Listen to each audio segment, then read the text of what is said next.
اعوذ باللہ من الشیطان الرجیم، بسم اللہ الرحمن الرحیم۔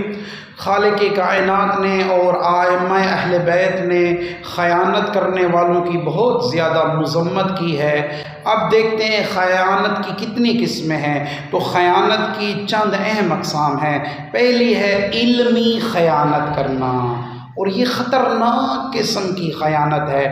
یعنی اگر کوئی انسان علم رکھتا ہے، حقائق سے واقف ہے اور ان حقائق کو بیان نہیں کرتا، اس سے علمی خیانت بولتا ہے۔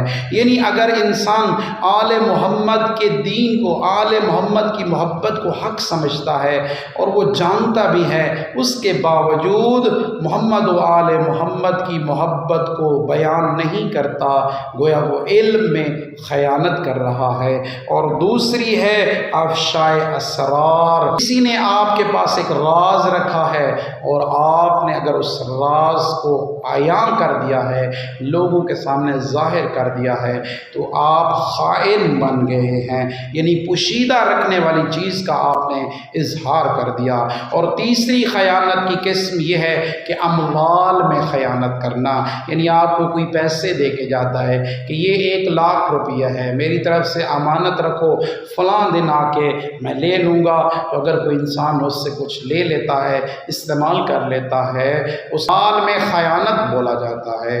اللہ تعالی ہمیں علمی خیانت، اسراری خیانت اور مال کی خیانت سے محفوظ رہنے کی توفیق نصیب فرمائے۔